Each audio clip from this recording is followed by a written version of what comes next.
Dear viewers, welcome to another edition of Bharat Gain's podcast, Policy Musics. On this week's podcast, we have a very exciting guest for you. Dr. Aruna Sharma is a practitioner development economist who has held many high level positions in the government prior to this. She has served as Secretary MeitY at Secretary Ministry of Steel. Besides this, she's also been part of high level committees in the RBI on deepening financial payments in India. She's also a best selling author with 5 books under her name. We welcome Aruna Sharma on this week's episode.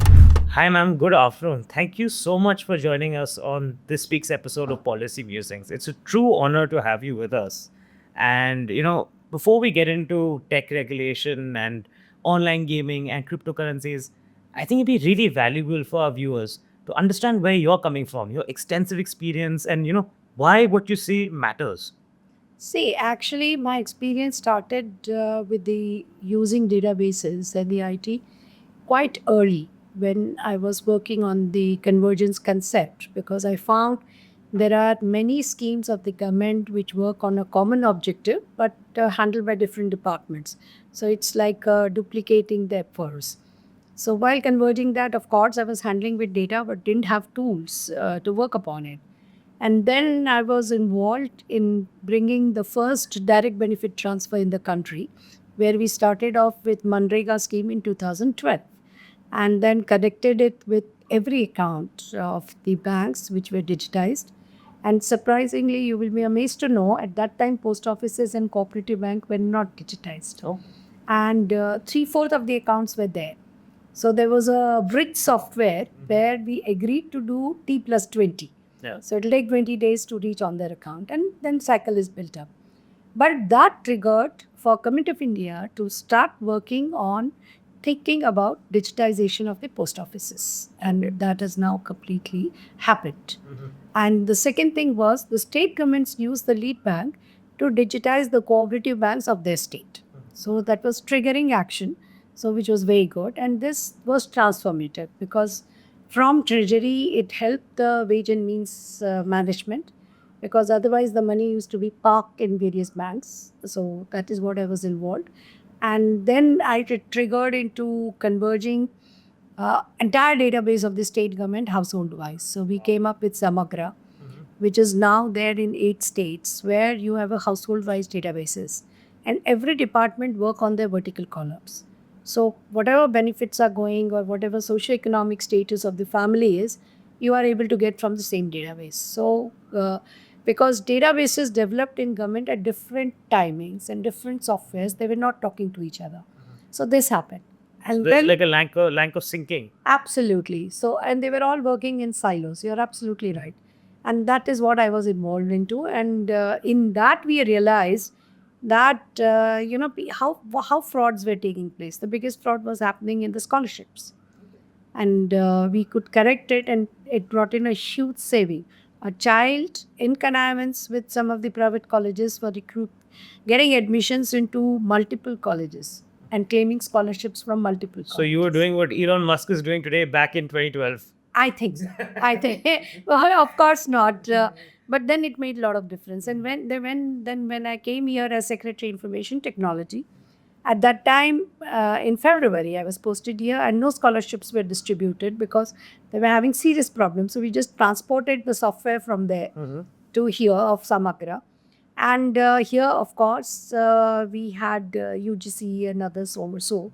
So we tweaked it and modified it. And by March, all money was distributed with savings at this national level as well. Yes, sir. Right. The departments which were struggling for additional funds year after year had surplus left over from what was allotted to them in budget.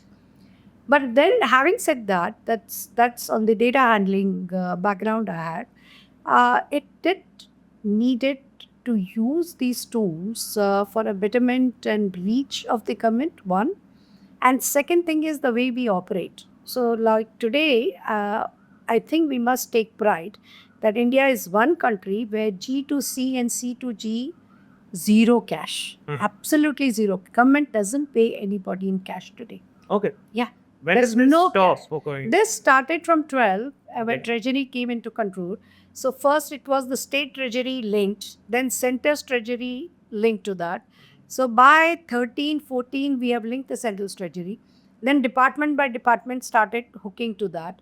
And I think now we have reached a stage that even in the tender documents and everything, absolutely no payments are there from the government to anybody or from anyone to comment what you call it in any of the forms. So neither it is a check nor it is a demand draft, and cash off definitely is not there. So it brought in a lot of transparency. So that is a big achievement. Then later on, I was involved after this direct payment. Then in 2019, I was in the high-level RBI committee for deepening digital payments. And that's where the UPI, I think we worked it up. And I think in 3 months, we completed it with no extension. And acid test came in 20 when pandemic came. So that's another unique product India should feel proud of. I think Because entire payment system has transformed.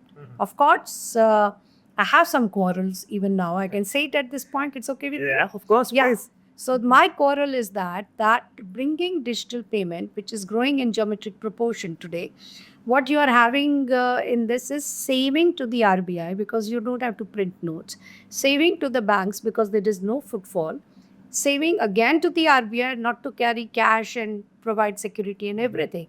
But it is very important for us to put the objective in bold letters of financial digitization or fintech, what we call it, and bold letters so that we don't come up with some ideas which are a regressive step. Yeah.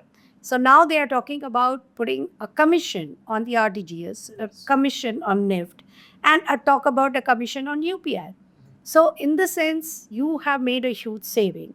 So whatever is the cost which is met for maintaining these platforms for the transactions, that can easily be met from these savings. And the consumer at the end should be incentivized for moving to digital. Absolutely. So by putting a commission which is hypersensitive, you are disincentivizing it. Now, suppose in UPI, even if you put 1% of commission, it is so price sensitive, your milk vendor will say कि मैं 100 रुपए की जगह 99 क्यों लूँ आपसे, है ना, pay me in cash.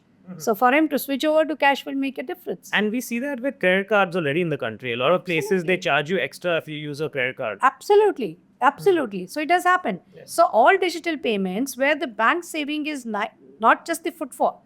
They don't have to update your account. It's in auto mode. See, if you use your credit card, it is in your account that this much credit has gone from your credit card. Or even if you are doing a UPI, it is very much there that this much is withdrawn and deposited in your account. So everything goes in an automatic way where you were having maybe 2 or 3 tellers and account keepers and everything you were required. So this is a cost you have to absorb. India has to encourage, incentivize digital payment systems, direct benefit transfers, and all fintech has to be digital. So there should not be even a thought process of charging to the end consumer. Yeah. It has to be made out because of the innovations from the huge savings which has brought out to both the central bank as well as to all the banks. So essentially, we should channel those savings into upkeep of the network. Absolutely. I mean, what are you going to do with it? You don't have to print so many notes, right? So it's a huge saving. And carrying it, so security, logistics, all those costs are gone. Yes, absolutely. Right. Yes, but there is a sad part of the story also, where demonetization happened and when we did this deepening digital payment, the cash in the market was 15 lakh crores. Today, RBI data is 36 lakh crores. Okay. Isn't it shocking? Yeah. I like your expression. It's so shocking. How did it become more than double?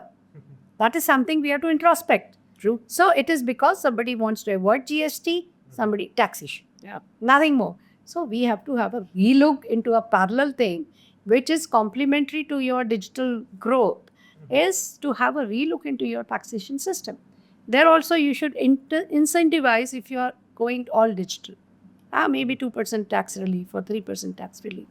Now what is happening is this cash is floating.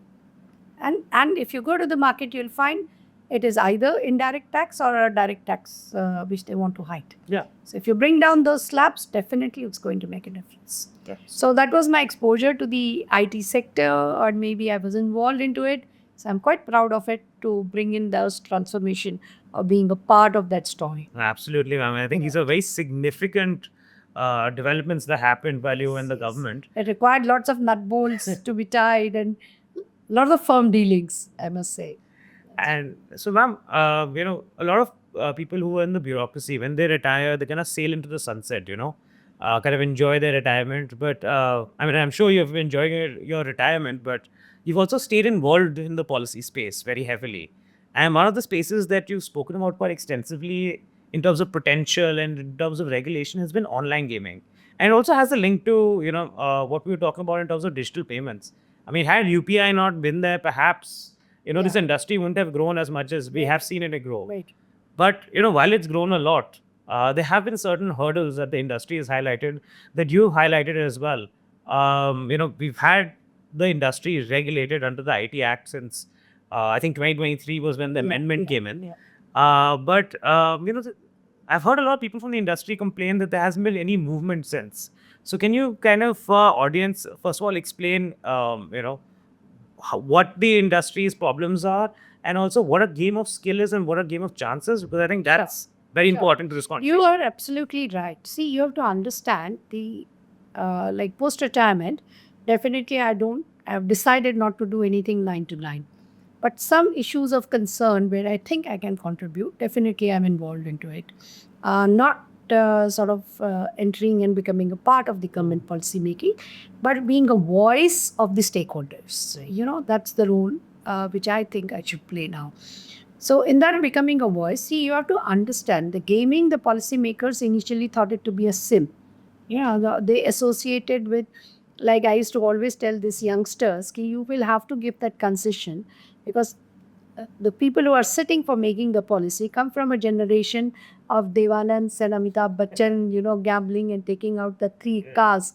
So their concept of any gaming which is a money gaming is ये तो गलत काम है and इसको नहीं encourage करना है. You become a moral policeman for it. No, it's not good for the youth, it's not good for the country. So with that background, they all thought it's to be a part of the sin. However, gaming is something where parallelly we moved, because when we did this deepening digital payment, at that time 40% were smartphones, 60% were feature phones. In fact, at that time in RBI, we were thinking of a sandbox to experiment how payments will take place in a feature phone. Okay. But lo behold, today it's more than 65% are smartphones. So people have switched over. That this is something remarkable has happened. And the moment smartphones have come, you have an access to games. And games, not necessarily, it can be a system for learning also. If you look at it, you hone up your skills. So when you hone up your skills, you are strategizing, you are understanding how to play, your motors, senses, how fast you move your fingers, all that comes. So you have non-money games, what they call real money games is not there. These are for honing up your skills. And when real money games came, in that also there is a gambling, for which in India we already have an Gambling Act of 1857. It was location based. So you had this, okay, gambling will be allowed in XYZ space and you have to have a license for it. And this is how it is operated. This is how it will be taxed. But the moment that also switched to online and games of skill also switched to online, then there was a need to have a relook into your regulatory body. Initially, there were interministerial fights as to whose baby it is, right? Finally, it was settled after lots of argument that it will be a baby of MeitY, and rightly so. Yeah. Because MeitY is there and there can be interministerial group at the background to address the concerns of the various sectors, right? Now here, then they came up with the rules in which they defined what is gaming, which was a very good major step. And they distinguish, India is the only country which is distinguishing between game of skill and game of chance. Okay. The rest of the world have adopted that, okay, on the e-gaming side of it, which is the electronic version of the games can be played by everybody and you need a license. If you are an operator and who is going to perform the prize, you need a license, right? And then there, whatever is the earning of a platform, there will be a taxation system of that country. So whether it is just a non-money game or a real money game, or whether it comes into that slot of gambling, right? So all these three are regulated by one. But India took a stand that no, the gambling is going to be separate because it is a state subject and a state law, and game of skill will be something which will have to be at the national level, for the simple reason you cannot create boundaries. You can't say that this game cannot be played in Tamil Nadu but can be played in Karnataka. So that's what state governments have been trying to do. They have been trying to do. If you recollect, PUBG was first banned. Yes. Right, by A state, then B state. But it was being operative because you can't have these geographical boundaries stopping it. You know, you are traveling. So you can play it here, you can't play it there. So this is what happens. So now with this kind of a thing, they came up with these rules. And they said that permissible games, okay, they came up with this, permissible games will be allowed. Fair enough. But then it stopped there. What is needed is the last step, right? And which has created a lot of confusion as to whether the gaming industry per se, they organized themselves into 3 SROs. And they came up with conduct rules. And to them, I also advise, and they've adopted that, is that they must have a discipline of having a KYC. So anybody boarding, you must get the person identified. Which is also what the IT Act had said, right? Yes. They just said you make an SRO and make your own rules. It stopped there. Okay. But what was needed was this, that you have a KYC. Second thing, what was being done, that no cash. So you can't enter into a gaming by paying a cash payment. And these are all online apps anyway, so you can't do that. Absolutely. So you have only digital payments. They came up with that. Some of them were accepting cash. Oh, okay. So, I didn't know that. So everything shifted to digital. You know, they had a mechanism that you can pay in cash and play. Yeah. So now that shifted to the digital payments. Then they came up with the conduct rules that any pattern, if they find, because you have to understand one thing, like Tamil Nadu took an initiative and they have come up with some of the rules into it, in which their concern, and rightly so, is a social concern of addiction, number of hours spent, and how much money they are spending. So in these addiction kind of a thing, what happened is, there is a line to which the government can walk. Like I always give this example, that cigarette smoking is bad. Okay, government can walk this. Now, government cannot walk by saying 4 cigarettes is bad, is good. 5th cigarette is bad. Yeah, government cannot say that. So similarly, government cannot limit that you can play 2 hours and more than 2 hours is bad for you. Or you can play for 5,000 rupees in a month, but more than 5,000 is bad for you. You can't. So what was discussed with the gaming industry, and this is what again they have come up with conduct rules, in their software, there are filters. Okay. So there is an age filter which will check if you are underage, you can't play real money games. You cannot play so-called gambling games. You just can't. One. Second, there is a provision that you can set your limit, that I will spend only 1,000 rupees or I will spend 1 hour into it. If I cross that, there will be a lot of red flags. It will not ban me. But there will be enough red flags to tell me you're crossing. So there are a lot of nudges, a lot of notifications. Absolutely. So it will keep on popping up to make me alert that you yourself have set a discipline so that you don't become an addict. And here is warning, you're crossing that. Right. And what now the code of conduct they have said, which all these 3 SROs have come up very well, and they documented and presented to government also, they have also gone another extent. If they see a pattern into it, then they can report it to the concerned authority, so that if counseling is required or other steps are required to that person, that because they're a social So you say a pattern, you mean someone who seems addicted in some way. Constantly you're breaking that. You know, you're being warned, but you're playing 2 hours, you've set a limit of 1 hour, or you're paying quite a lot of money. See, if you want to play 2,000, you set your limit at 2,000. Fair enough. But by setting a limit at 1,000, if you're constantly crossing that and reaching to 1,000, then it is flagged, it is informed to that particular mobile number and individual of the KYC, as well as the concerned authority who can sort of suggest counseling to that person. So that who is would the concerned authority be, ma'am, in this? This can be, that is a $1 million question to ask. $1 million question. Today, there is no authority. You know, they talk, this gaming industry who are operating from India, they're very fond of using the word legal games and illegal games. Now, the problem is, what is illegal games? They want to put a ban on gaming which is come offshore, who are licensed offshore, but yes, played in India, right? And their concern is also equally right because they do not pay GST or income tax. Their income is not. So they have an advantage. That's right. They not an advantage. They are ready to come and register here, but register where? Right? Yeah. Through the question which you asked, it's a question of, see, if you register yourself as a company, gaming, you are registered as a company. Okay. Then you are registered with income tax, you are registered with indirect tax of GST. Fine. But that is not the registering of you becoming a permissible game, which IT Act says or IT rules say.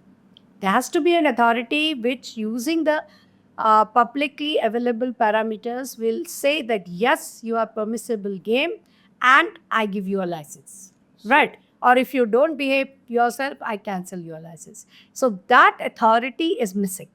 What the Act talked about was something called SRB. Right? There will be a self-regulatory board and they will have some people, nominees and everybody who will do it. But for that, you have to the first step is you have to come up with distinguishing parameters, which I have also done it, SROs have also done it. They have given what are measurable parameters, what can be statistically proven parameters. So it is not the impressionist, I have been given to Ministry of IT. Now that needs to be issued officially. And that can be dynamic. Like tomorrow, if you find that some another bright idea has come in, you can always add. So using that, you have to first of all come up with what is game of skill and what is game of chance. That parameter has to be very crystal clear. And once that is done, then it is second stage comes. First, the SROs will be a peer group monitoring. Right? They themselves will point out that XYZ is claiming to be a game of skill, but actually it is a game of chance. Right? They will come up, they will sort of rap on the knuckle of that their own peer, do the corrective measures. If not, then it comes to the next stage of the authority, which can be SRB, and where then steps can be taken to cancel the license and everything, right? So what is missing is the first step to distinguish this parameter. Second is, what will be the authority? SROs, yes, they are going to control it and move ahead with it. But what will be the authority which is going to sort of sit on it? Then, initially this gaming industry was very reluctant to come as an SRO. Then I exposed them to microfinance. Yeah. I said, because gaming industry always thought we are competitors to each other. So how we can sit together? Yeah, right. That's true. So they were exposed them, and I made one of the microfinance stalwarts to come and address them, so that you understand they are all competitors, right? But there are common issues, and there is need of a common discipline among all of them for all of them to grow. I think that's it. Every industry, we see associations who are competing with each other, companies, but they work together when it comes to policy issues. Policy issues, as well as for their growth, for their own growth, they need to self-discipline themselves. So that way, then they came up. So now they are very active. Okay. It's a good sign that they are active. It's a very good sign that the gaming industry is going in leaps and bounds. It's a very bad sign that the government has not come up with the distinguishing parameters. So always there is that confusion, whether it is to be controlled by the central act or some state government will do. Tamil Nadu has taken an initiative, which is again very good. That can be replicated at the national level, ideally. If it doesn't happen, then other state governments can learn lesson, pick a leaf from Tamil Nadu and move ahead. Won't it be very difficult for gaming companies to have, different states? Absolutely. They'll have to apply at every state and get a license. Therefore, it's very important that game of skill comes here. Yeah. Online gaming should come here. And then you regulate, right? Absolutely no problems. Ultimately, central government, eyes and ears, is the federal structure. So it is bound to come from the state governments, and the eyes and ears as well as the action to be taken. It's going to happen there. Right. So, what do you think the delay is in defining those parameters? It is very surprising. If you look at it, they walked till the last step and stopped there. So it's like if you don't walk the last mile, you don't get the advantage of it. So now today there is nothing like illegal games, because what is permissible game? Nobody knows. And another thing that has happened is a lot of new startups, they have entered into the gray areas. Right. They don't want to pay GST. They don't want to pay income tax. They've gone into the gray. So we will discuss taxation At the next stage. The next stage. So they have gone into the gray area. Yeah. So what are we gaining in the process? The games are there. With a smartphone, they're accessible. You cannot ban it. Only if somebody is not following the law of the land, in the sense if there is a porno, or if there is the gaming is becoming too violent. What was talked about, some of the games where children incidents where they are committing suicides. So those kind of games you can block. Yeah. Fine, because the law is very clear on it that that's an internet law. It has got nothing to do with the gaming rules or gaming enactment. It is any public thing, it's not allowed, right? So that can be controlled from there.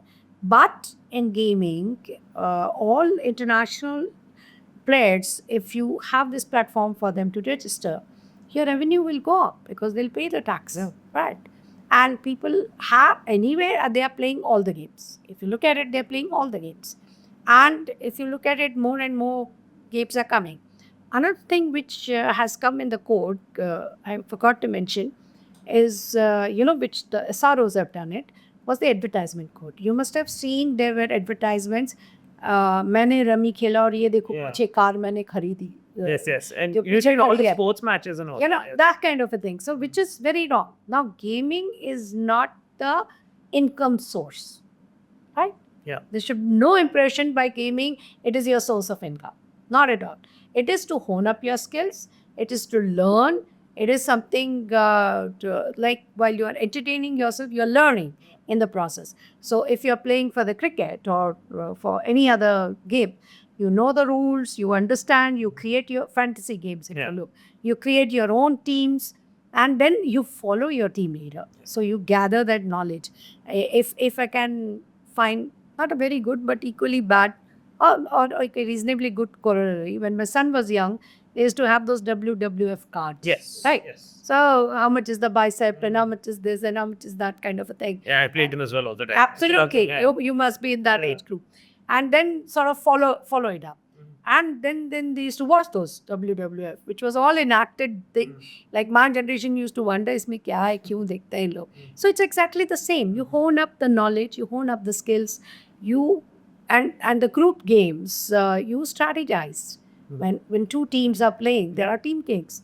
So you strategize. How are you going to play? How are you going to move ahead? And that can be a big learning tool, right? If you start incentivizing on the skills, like little children, they play on this color identification or shape identifications. So similarly, you can have other things also, like your cleanliness, right? If you ensure that you adopt to the cleanliness practices, you will get extra something bonus strength what they have or something like that. So if you start adding, psychologically a person is trained that I must take care of civic amenities, or I should have a civic sense, or I should do this. All that can be used as a great learning tool, especially when our education system there is a divide, people who have an access to good education versus who don't have. So this could be a method where in every family there is at least a smartphone. One smartphone is there. It could be a second hand, they have got it from their owner or whatever it is, but there is a smartphone. So they can use it. Absolutely. So ma'am, I mean, you've touched upon it, so I'm going to circle back to it now. The ugly head of the massive taxation issue that the industry has been facing. So I think this was about 2 years ago, maybe, where the group of ministers, September 23. I think it was based on a group of ministers' report. The GST Council Yeah. decided on that. Yeah, they had a GOM, I think, that they put together for this, and it was decided that, and correct me if I'm wrong, 28% tax not on the amount on the winnings, but on the entire amount deposited into a game, Correct. which got a lot of blowback from industry and experts as well. And besides this, there's also a retrospective tax based on that calculation that was requested by they sent 17. notices to many companies. From 17 to 23. So my question was, ma'am, can you explain that a bit further? What has the industry reaction been, Yes. and what has the impact been? See, it's a very sad state of affairs when the industry thought that now Mighty is on board and it is walking that last step now. Yeah. They'll be issuing those parameters soon because there were a lot of consultations with stakeholders and the policy makers and who should be the lead ministry. All that was sorted out. Suddenly, it came as a shock when the GST Council enhanced the GST tax from 18% to 28%. Fair enough, because before that there was a distinguishing factor that game of skill will have 18%, gambling will have 20%. Now, in their thought process, they thought, let it bring on par. If it would have stopped there, it wouldn't have made much difference because in GST you can offset it. So the real impact would have been 4 to 5% with this enhancement, which they could have absorbed. Two worst thing happens, what you said very correctly. One, they said it will be from retrospective effect. So you are 2023, you decide, and you say this will be applicable from 2017. Now you can imagine you're doing a business, you have balance sheets, you have shown profits, you might have given dividends, or you might have enhanced the salary because you have some profits to book. And suddenly you understand that you have to pay this GST from 17 to 23. So that was one problem. Right.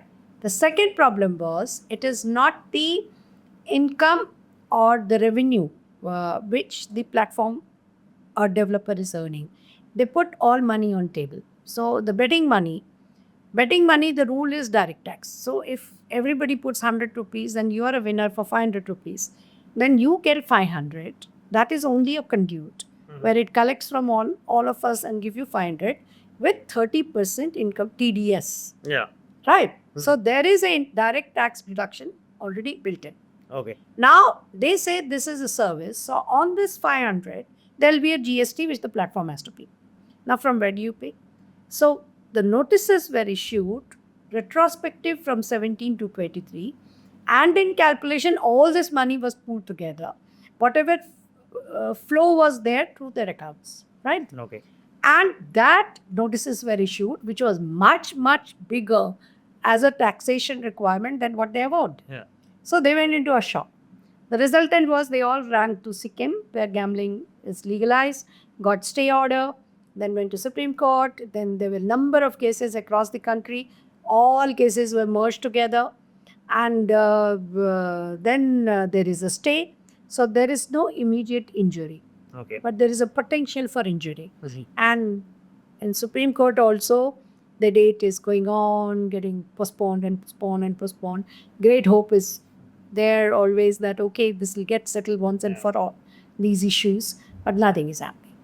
And another thing is, when you have not set the parameters of what is game of skill and game of chance, again, courts, some court of the country will say, okay, horse racing is a game of skill. Yeah. Some court will say rummy is a game of skill, and you are accepting that okay, now rummy is a game of skill, horse racing is a game of skill. So like that it is coming. So why? Come up with the parameters so that it's like ticking the boxes. And then you say, okay, this is game of skill.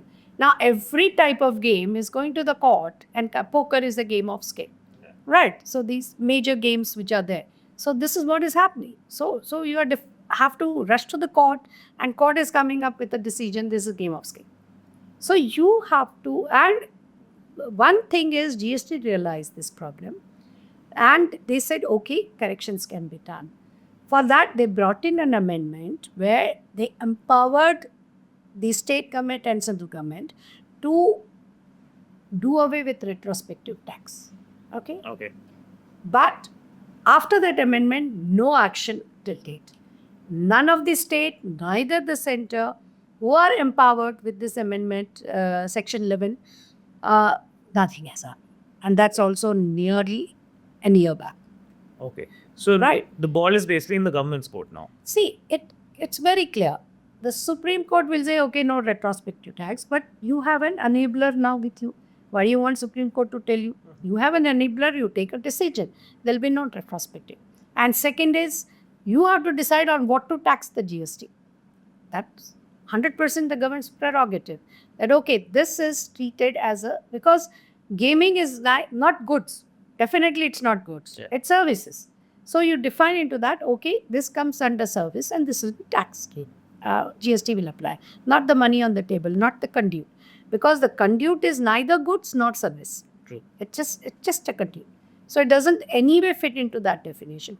So that clarificatory, the interest, the demon of taxation will go away. And these industries will become more and more innovative. Now today they are standstill, wait and watch. They are doing business. Yeah. They are expanding, but new way of improving upon it, the new innovations coming into it, it has come to a standstill. Right.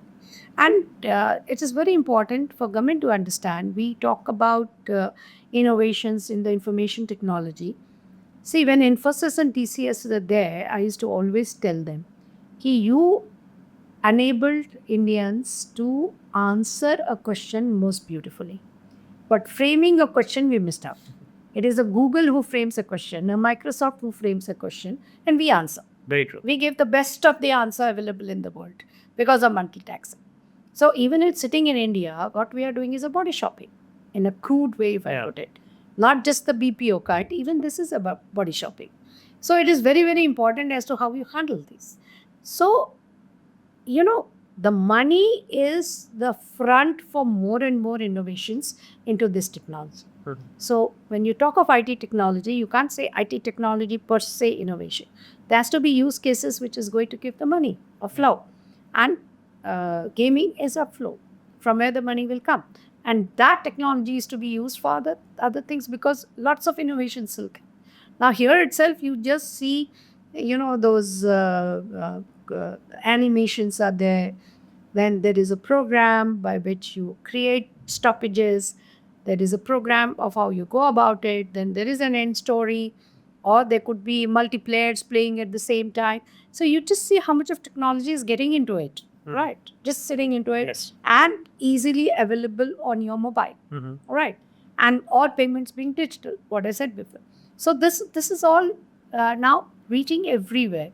So it's very important to encourage this, to remove this demon. And I will not say any clarification. You have to remove retrospective tax. You have to remove putting goods and services tax on what is neither goods nor services. It has to go on the money on table. Yeah. It should be charged only on the money which the platform charge for provision of platform. Of course. Fair enough. You want to charge 28%, go ahead and charge 28%. But let there be clarity about it. So this has to come out very clearly. And parallelly, then the ministry, MeitY, has to come up, distinguishing what is permissible gain. That's what their act says. That's what their rule says. Permissible, they have used the word. What is permissible? You have to define. Yeah. You have to define, no? That these are the parameters. If the boxes are ticked, you are permissible. You are a game of skill. Otherwise, you are a game of chance. Clear. Then you see how it is going to flourish, and we'll find more and more use cases beyond just the entertainment value. Right? It can go to any levies, what you can think of. I think that's very clear. I think two things that you highlighted, regulatory uncertainty and taxation. When we talk about that, it's not only limited to online gaming. There are other sectors also, facing similar challenges. And, one of the sectors I wanted to talk about in that regard was the crypto sector, or virtual digital assets, as some people call it. They're also facing a very similar issue in the taxation space. Yes. See, they used to call it cryptocurrency first, right? And that is where we started off the debate with them, and I advised them, don't use the word currency, because currency means red alert goes of the central bank, that is RBI. Straight away, they say, we are the custodian of currency, we are the decision makers of currency, who are you, right? What currency you're talking about, right? So then the currency disappeared, and then the word emerged as a virtual digital asset, because actually it is like any other asset, like mutual funds. The only difference is that the company's thing is you have company's annual report, there is a base for it on what they claim is their share value is going up because of their production, because of their profits, because the vision of expansion in future. All these are impact making things where these share market flourishes or operates. Whereas virtual digital asset, as the name itself says, it's virtual. There's no base, there's nothing into it. But it is an asset class, right? So many of the countries have now defined it into an asset class, and there was a global discussion on it. There were concerns by the central banks of each of the country whether this is going to disrupt the balance and the value of the currency which each country maintained. Fair enough, that was there. But then that has been counterbounded, and that is how this crypto flourished. And you had big companies investing in the crypto, like Tesla did it, in the bitcoins and everything. And yes, it is a speculative asset. So like a share today, 100 rupees may become 300 rupees, and tomorrow that 300 may come down to 50 rupees. Right? So it's your risk-taking ability to what extent you want to invest into a crypto, like you do in the share market. It's your study, your intelligence, how you want to put in everything. And the crypto across the globe got a hit 2 years back. But then it revived. It didn't disappear. The talk was that now it's a death knell on it. No more of this crypto. And it revived. And today, again, it is important. And a country like US has recognized it. Dubai was the first one to come up with the crypto regulation. And fantastic regulation. It also addressed the apprehensions which country like India had, that this will be a conduit for money laundering. This will be a conduit of funding to the wrong elements across the globe. But not realizing that this happens digital or no digital, crypto or no crypto. So this will help because of blockchain, no technology, nobody to mess around with the database. You will get a complete conduit and you will know exactly where the transaction is gone. And it will be at a real-time basis that the intelligence agencies can get the red flag. Immediately it will come. That, okay, there seems to be a flow of money, from B to A, from C to A, from Z to A, this pattern is coming. So immediately there can be a red flag to the regulating agencies. And the moment the red flag it comes, it's for them to now decide on their reaction time, how quickly they react to it. So in this sense, instead of dumping it on the apprehensions, it is very important to understand it. And what I said before, that it brings in a fantastic technology called blockchain. Now today, entire your banking system, or what CBDT we call of the RBI, will have to be on the blockchain or decentralized blockchain, which is, as the name suggests, it is in block. So if it's a block, now you can't edit or do anything once that block is closed. True. Then your next block, third block, fourth block, 10th block. Like that it will happen. And that data is for perpetuity. Right? So it's very easy to handle, very easy to do. So you have crypto exchanges in India, but again, no regulator. Not registered. And I think that's a huge issue from a consumer standpoint. It is.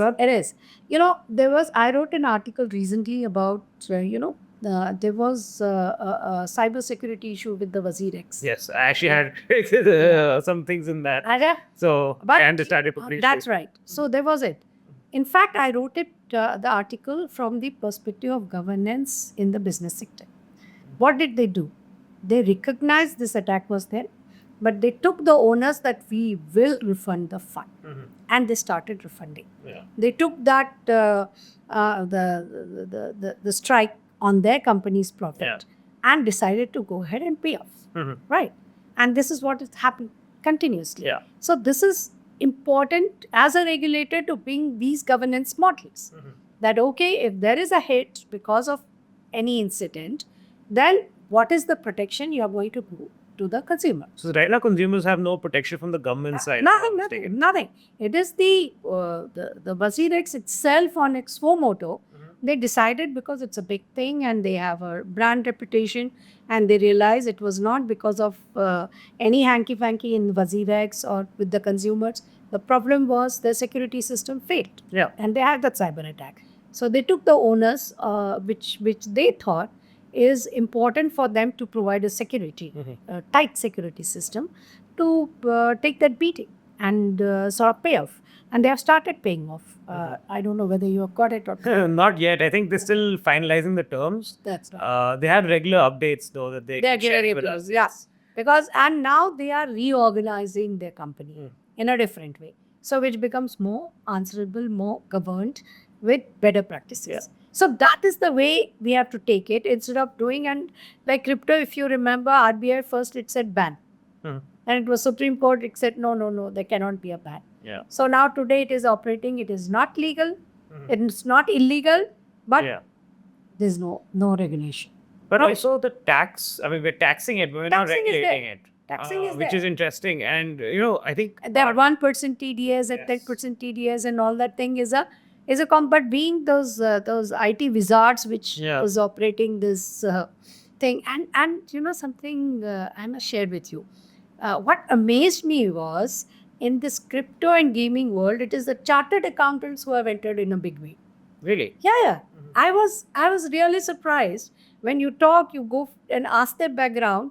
Techie, yes, but chartered accountants in equal big number in crypto, especially. Then I asked them, how is it like? Instead of helping people to file their returns and auditing and this and that, you have entered into this one. They said we understand numbers. Yeah. They are wizards in numbers, so we understand numbers. They have smoothly entered into it, and that is how this handling of numbers and crypto is working. Another surprising shock to me was that crypto is very popular in the hinterland, in rural areas. Really? That's a forget about surprise to me. youngsters Yeah, that's a like surprise to me. And the tech, IT people and tech people like you, they are surprising. Their ticket size is small, 10,000, 20,000, 50,000. So when I was checking on this digital payment system, because initially when we thought of deepening digital payment, we thought it will be on the basically towns and maybe adjacent areas and everything. But surprisingly, when it spread across the country, even in the remotest of the villages, they were doing digital payments. While talking, we thought, let me see. So I went around. When I talked to them, they were saying, we crypto, हमने कहा ये क्यों करते हो? So they said, हुंडी तो हम पहले भी खेलते थे, रिस्क हम पहले भी लेते थे, कभी पैसा डबल होता था, कभी डूब जाता था. अब आपने हमको डिजिटल पेमेंट सिखा दिया, आपने हमको मोबाइल पकड़ा दिया, अब हम डिजिटल में चले गए, हम क्रिप्टो में चले गए. तो मैंने कहा क्या किया crypto? And very smilingly this side हमने 10,000 डाला था, वो 30,000 हो गया, हमने 20,000 निकाल लिया, अब 10,000 में खेल रहे. कभी डूबता है, कभी चढ़ता है, कभी ऊपर जाता है. तो I thought they are smarter than any one of us. They're very smart in the way they operate their finances. So surprisingly, the crypto and gaming has entered deep into the country. Ban is not the answer. We must understand the technology advantage. We can become a hub. India can become a hub for gaming for the entire world. So it's not just revenue, it will create a fund for more and more innovations, which is the need of today. Everything gets outdated so soon. That is what is happening. See, we are talking about this fab and chips for this, which is to be made in India.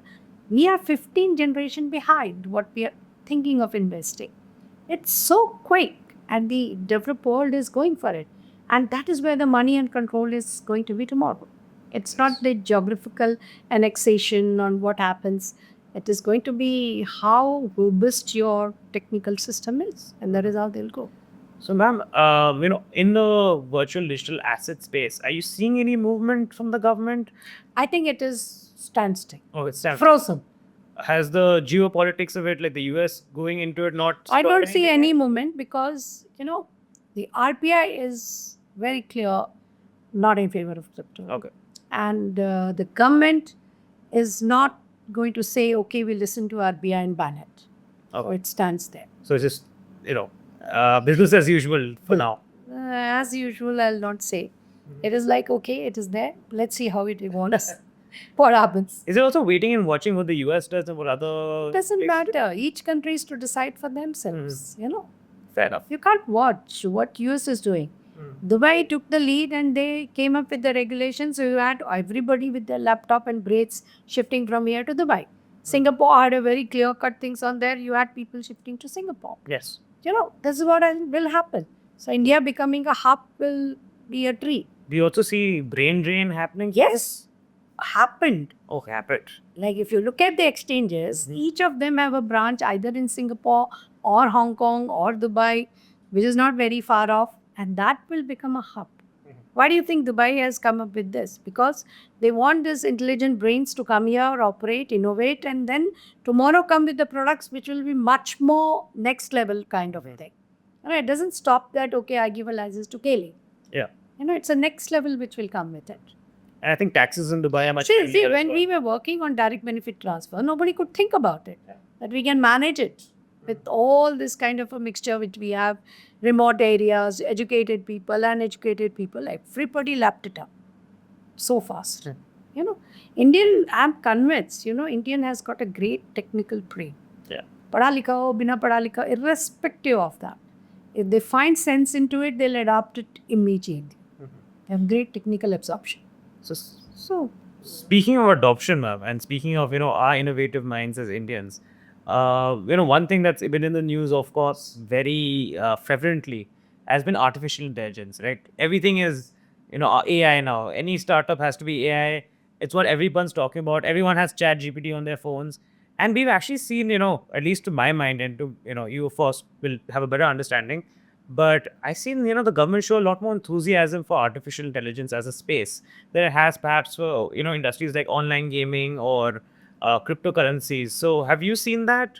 see, what is AI? It's very important to understand. It's a super fast analytical tool for big data. What was being done was for little areas. And you have seen small cases like if I do some Google search on a topic, suddenly I'll have a flood on that topic, right? So lots of information will be available because somebody finds that, okay, this mobile number seems to be interested in this area, right? So that will start coming. But it's a tiny tool of AI, or what you had your Alexa. If they like that, okay, you listen to this particular music, then it'll keep on suggesting to you that would you like to listen to A or B or Z, that kind of a thing. So what is important is it's not like that every startup should be AI. It is a data handling tool. It is a man behind the machine, which is important. And India with 143 billion population, as to how intelligently we analyze that data and use it. That is where the focus should be. Much of the focus is coming on, again, regulation. How we'll regulate, how we'll ensure no misuse, how will we ensure this. Whereas your Data Privacy Act itself has so many clauses which are not in tandem with the Puttaswamy's judgment. Yeah. Right.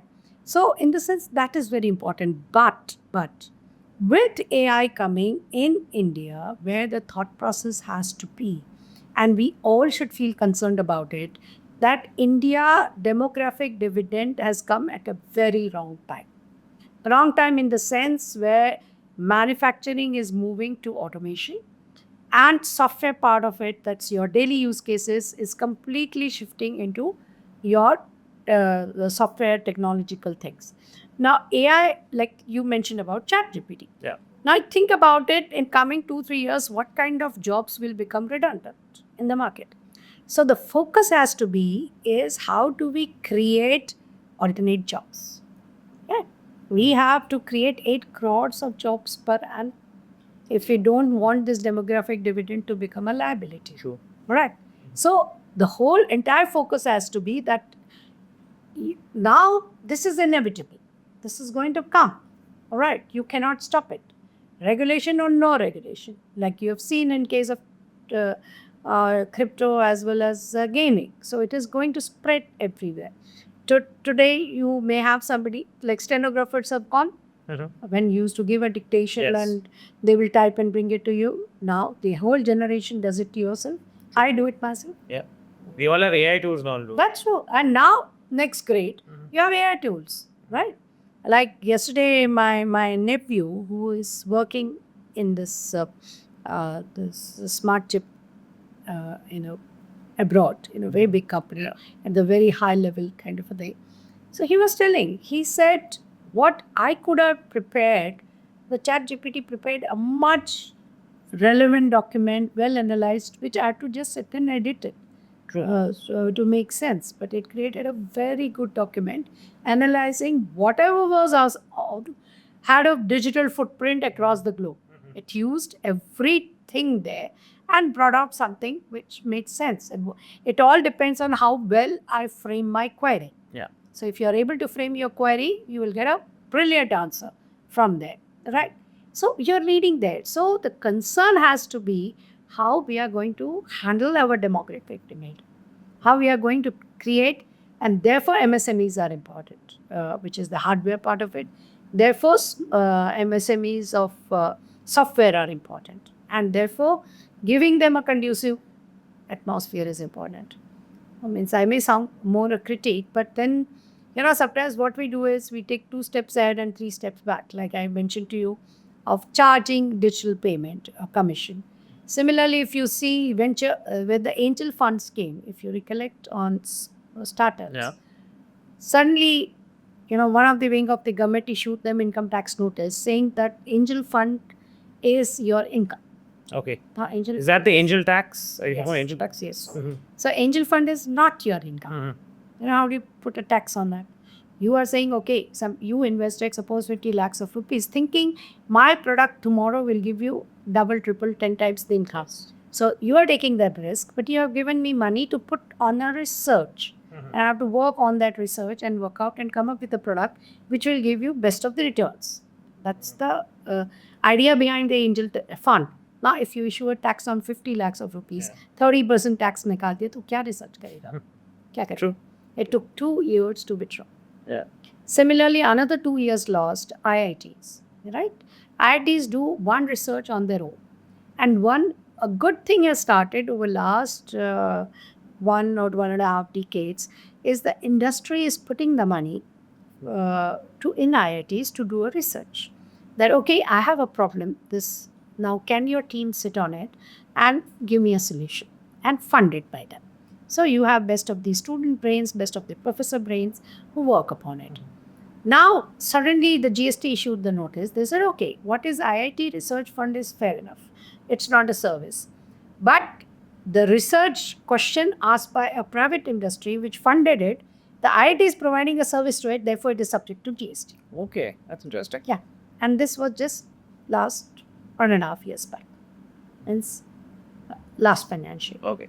So you can imagine how it disrupted. So our disruptions instead of positive is into these sectors. And it took IITs 1.5 years to get it removed. The research went haywire. Now they are coming back on stream. And you must understand, very important, which I have seen, these techie brains, these researchers, these things, they're hypersensitive individuals. They're not toughened like you and I, right? Any notice disturbs them. Their link on research gets disturbed. It takes them, like when I made Samagra, I know we created common household database and that software and robustness and every department to work on it, bank till village level and everything. Any day if I scold that person, the leader, 5 days no work. Absolutely no work. They get easily distracted Absolutely. by No, they get criticism, disturbed. by challenges They like this. get disturbed. So basically, Completely. distractions from their mission. Absolutely. And their mission is to rise to the next step of innovation, next to next step. And they are completely aware of what is happening across the globe. So they don't want to be left behind. So they are reaching that level for which we don't have an ecosystem today. So the responsibility has to be the least disturbance and allow them to innovate. And have ring fence them so that your regulatory norms are not getting disturbed. Okay. It is not being misused for the apprehensions, I'll say, of money laundering being used or being funding the terrorist, those kind of things, which happens in any transactions. So that can be taken care of. But then it is very important to allow these innovations. And Indians luckily are blessed with the kind of education system where these brains are there. Yeah. Now it's for us to use them and become in the driver's seat than being a follower's seat. Mm-hmm. See, today all innovations are happening China, US, Europe to some extent. See, Europe also lost the steam. They were leaders in the industrial revolution. They over-regulated But the in industry. software, they lost it. Yeah. In pharmacy, they went ahead. Like Germany is still the leader. So the innovative brains has to constantly work upon it, and you have to provide that ecosystem. So India is now blessed with having those tech brains. So we have to create an ecosystem to allow them to do.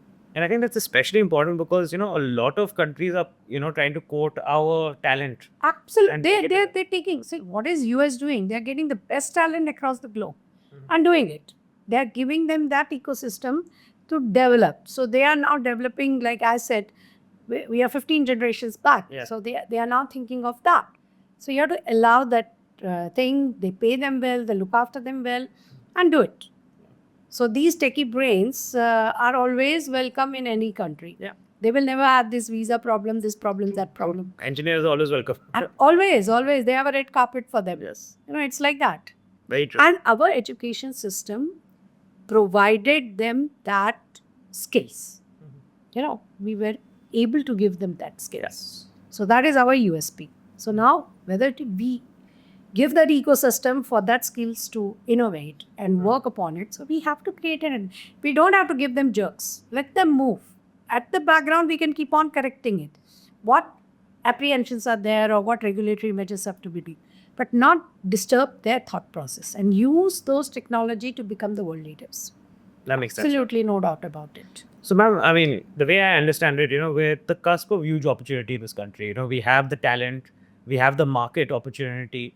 So, if you were today to become Prime Minister of India, let's say for a bit, Yeah. and, you were given a free hand, how would you look at regulating technology so that we can capitalize on this opportunity? Absolutely. The first thing I will do is to provide a top-class infrastructure. Let me tell you, in my 39 years of service, financial resources were never an issue. It could have been a management issue. And today you will be amazed to know every panchayat since last 2 decades gets 1 crore of rupees per annum. And what is the population of panchayat? 1,500, means 500 households. That's average. Yeah. And if the population is more in that proportion, okay. Now you as a businessman, if I tell you that, okay, 500 households, I want top class infrastructure, top class education, sab kuch ekdam badhiya, you will get 1 crore every time. And your tenure is 5 years, mein launch karo, aana hi hai. There is no reason why it should not happen. And that is a difference between developed and developing or non-developed states. Non-developed states is not absorbing it at all. So if you go south of India, you will see a great infrastructure even in remotest area. Yeah. The best of the education system has come. So I will like to focus on that so that you give top class infrastructure and 3 accesses. One is of course the road, one is your fiber, that is the internet connectivity, and third is the financial connectivity. Once you give that, then allow innovations. You create hubs for innovation. See, if Bangalore is naturally coming, then give all facilities there. Provide an ecosystem there. Or if your Gurgaon is coming, but Gurgaon is more for use cases, then create it as a hub for creating use cases. And you will be amazed to know the way data automation has happened in government sector is amazing. We can sell and handhold internationally to underdeveloped economies by giving them our governance modules. Okay. We have best of the governance module. Like we discussed 2 of them of money related. Yes. That is the treasury transfer, direct benefit transfers, or keeping the databases. But if you look at the data of Manrega, every work is geotagged. Massive data, you can see. So India is capable of doing it by that 10th pass or 12th pass person in a village who is actually taking photograph and geotagging. Right? So you have that kind of an ability.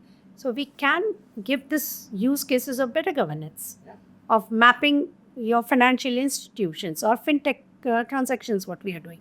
So countries in Africa and Latin Americas, we can become their leaders. Right. So that is what definitely has to be focused. Then MSMEs. No, that is only where our people, the youth, will get the jobs. So we have to focus. There also, MSMEs, little, I'll say, a roadblock, they close. And unfortunately, our MSMEs, manufacturing MSMEs, have become traders. They import from China, put the label, and sell it. So white labeling. Rightly. So all that we can stop. We are capable. Yeah. Like if you talk to these MSMEs, कहते हैं हम सब बना सकते हैं.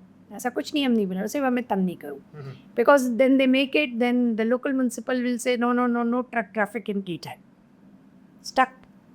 So you have to tell them, okay, no truck trafficking, but loading, unloading you can do. Be ready. रात को इतने बजे दिन आपकी गाड़ी जाएगी. You know, you have to work, and it's like a constant resolution of their problems, and we can do it. It doesn't need new law, it doesn't need new regulation, and focus on what is our real problem. Not waste our energy into self-created perceptions or problems in this country. We can't at this stage afford to lose that. Energy उतना ही है. आप employment generate में डालो, आप creating jobs में डालो, आप skilling them में डालो, इधर डालो, instead of polluting their minds in irrelevant issues. Otherwise, we will become a big liability, and the world is going in its race. हम पीछे रह गए तो nobody is going to pull you out.